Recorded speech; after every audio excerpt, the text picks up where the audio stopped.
FF11 やっていきます。いや、8月に開催されたバナディールの秘蔵展最高でしたわ。そこで再燃した熱量をもとにこの動画を作っとります。まずはキャラから作っていきましょうか。このキャラはミスラといってご覧の通り猫の特徴を持った種族ですわ。他にも人間と同じ見た目のヒューム、エルフのような見た目のエルバーン、プリケツのタルタル、屈強なガタイを持ったガルカなどさまざまな種族がおりますせ。今回は何かの動画で見た鎧着て両手剣を持ったミスラがかっこよかったんで、いずれそうなることを目指しつつミスラで始めますわ。ちなみにここで見えてる顔と実際のゲーム内の顔が全然違うんで、なんか違うってなるまでがこのゲームの始まりですわ。今はスタート時の食料を何にしようか言うてカチカチやっとりますけども、戦士以外でもらえる初期装備にいい思い出が全くないんで戦士でいきますせ。剣と魔法が合わさって最強に見える赤魔同士を選んだらオニオンダガーを渡されて、武器を買う場所も分からず芋虫チクチクやってた思い出。キャラが決まったらどこの国からスタートするかを選びますせ。3つの国があって、ヒューム、ガルカの国、バストゥーク、エルバーンの国、サンドリア、タルタル、ミスラの国、ウィンダスですな。秘蔵展にプロット段階の世界地図が出てて、各地の名前が今とちょっとずつ違ってたのが面白かったですな。ほなこれでいくぞ。でカーン。いよいよオープニングが始まりますせ。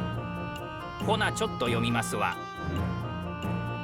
クオン大陸南のグスタベルク山脈にその拠点を置く工業国家バストゥーク共和国、伝統ある騎士団を持つサンドリア、魔法大国ウィンダスなどに比べるとその歴史は浅い新興国である。しかしその高い技術力と豊富な鉱山資源がバストゥークの勢力を全キニ国に被験するまでに拡大させた。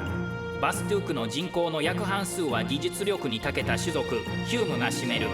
商業、工業、政治の実権は彼らが握っており、彼らのその産業に対する嗅覚が発展をもたらしたと言える。また人口の約3割は600年前南西のゼプウェル島から移住してきた種族ガルカである。彼らの強い力はバストゥークの数々の鉱山開発に大いに貢献することとなった。勢いのある国には多くの冒険者が集う。あなたもそのうちの一人だ。この地バストゥークよりあなたの冒険記が綴られることとなる。バストゥークの勢いを感じる BGM 好き。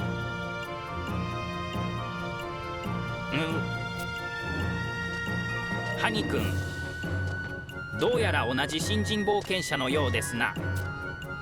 バストゥークに着いたばかりで右も左も分からず居住区への道を尋ねてるようです。居住区というのはモグハウスのことで冒険者の仮住まいみたいなもんですな。彼とはまた後で会うことになる気がしますわ。後ろからねっとりとした視線を感じる。どうやらヒュームとガルカの間ではいろいろと確執があるようですな。ガルカのおっさんに絡まれてるところをグンパという少年が助けてくれましたわ。最初のイベントは3つの中からランダムで始まりますが、どこでもストーリー上重要なキャラが出てきます。果たしてハニ君が重要キャラなのか。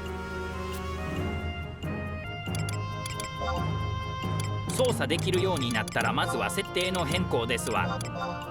特に必須なんはアスペクト比が4対3になっとるんで16対9にすることですな。これをやらんと全体的に太った世界で一生冒険することになりますせ。設定が終わったら早速移動してみましょう。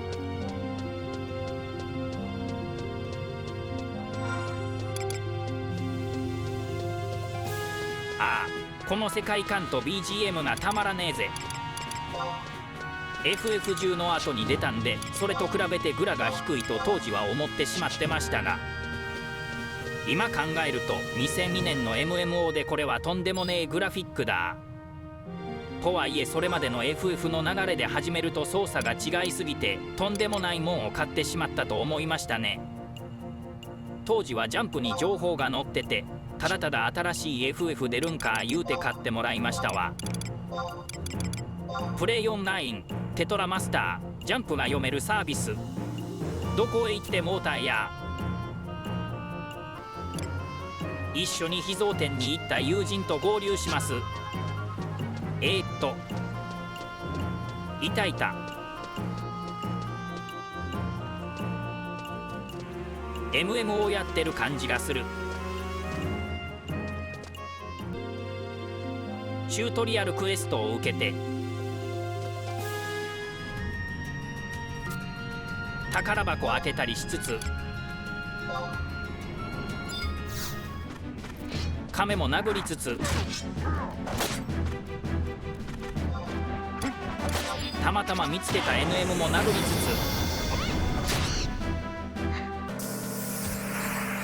つ、調子に乗って死んだりしつつ、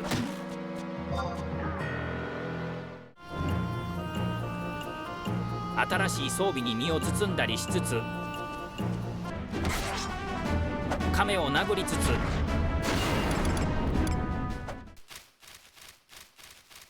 気づいたらこんなとこまで来てましたわ。ああ、冒険の日々の始まりや。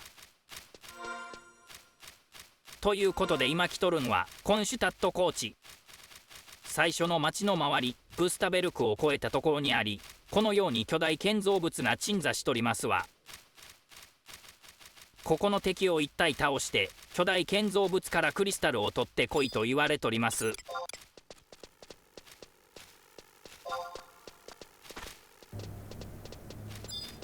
うわ、でかい羊がおりますせ。ここの名物の一つでドスドス響く足音が新米冒険者のイフの対象ですな。うまいこと後ろを通りまして、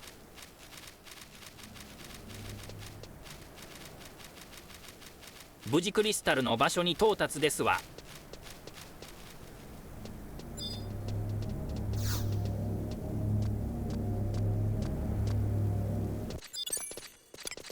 こしたら町に帰る前に近くの港町に行きます。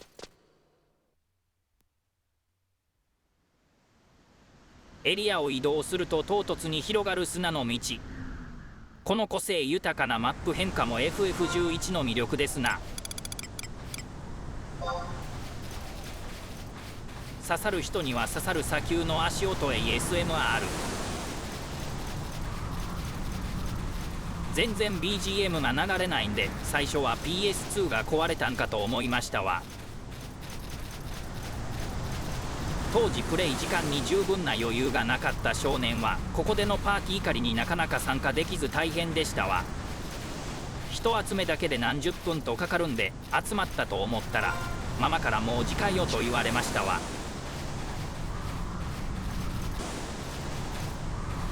踊れこの腐れコウモリ。バストゥーク出身者の怨念背負いしこの刃を受けよ。オラオラオラオラオラオラオラオラオラオラオラオラオラオラオラオラオラ。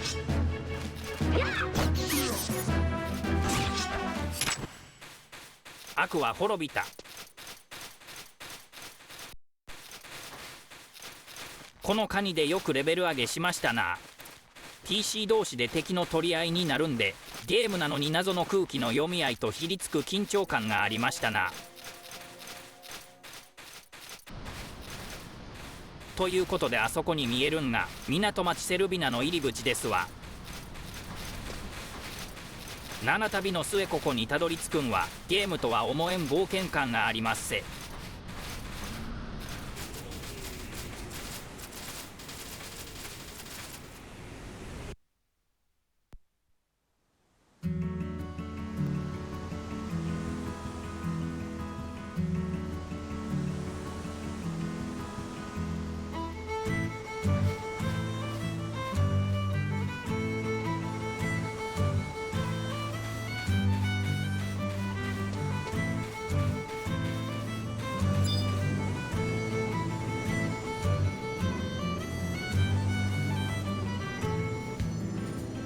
涙が出ますせ。ブスタベルクを越え、今週を越え、砂丘を越え、ついにここにたどり着きし冒険者に与えられるこの BGM。 果たしてそれは祝福のファンファーレか、新たな沼への誘い水か。とにもかくにも色あせぬ記憶ですな。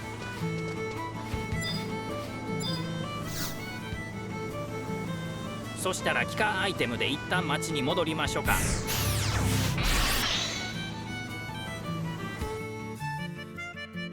いろいろ報告してチュートリアルは終わりです。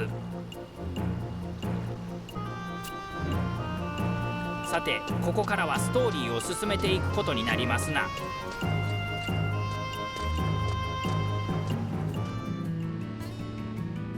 セルビナの町に戻りまして、会ったこともないセルビナの町長がなぜかわしを探しとったらしいんで話を聞くと、8花粉を3つくれと言うんで、すでに集めてたやつを恵んでやりますわ。こしたらこれまた会ったこともない海賊の長ギルガメッシュからお前に会いたがってる娘がいるとのこと。なんでも航海中に荒波に流されしその娘を保護したところ、わしを探しとると言うとるらしいです。8花粉はその娘の治療にでも使うんですかね。ドロップ率が悪くて結構苦労したぞい。町長曰くギルガメッシュからもらった紹介状をこの隅っこ族に見せるといいことがあるらしいんで話してみますわ。もっと経験を積んでから来るんじゃな。じゃとどうやらレベルが足りてないようですな。ということでしもべたちを呼び出してレベル上げ。彼らはフェイス魔法という技術で呼び出せる英雄たちのクローンみたいなもんで、本人とは別物ですわ。これのおかげでソロプレイでもいろんなところへ行けますせ。時代の変化を懐かしみながら遊ぶのもまたええもんですな。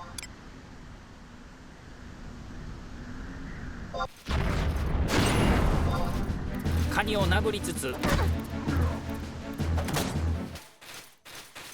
レンジ外の敵にセリフ付き挑発マクロ連打しつつ、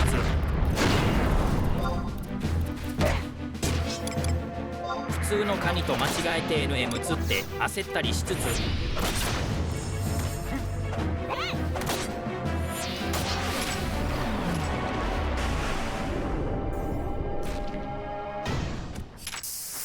無事必要レベルの18まで上がりましたで。砂丘パーティーありがとう。また会いましょう。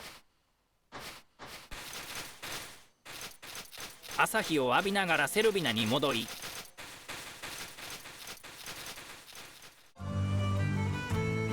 イベントクリア。晴れてサポートジョブの概念が解放されましたわ。サポートジョブは職業をもう一つ自由につけることができて、メインジョブの半分のレベルにはなるけど2つの職業が扱えるっちゅうことですわ。ほんでもってどうやら海賊の方でアジトに招待してくれるようなんで連れてってもらいましょう。ほな今回はこの辺でご視聴ありがとうございました。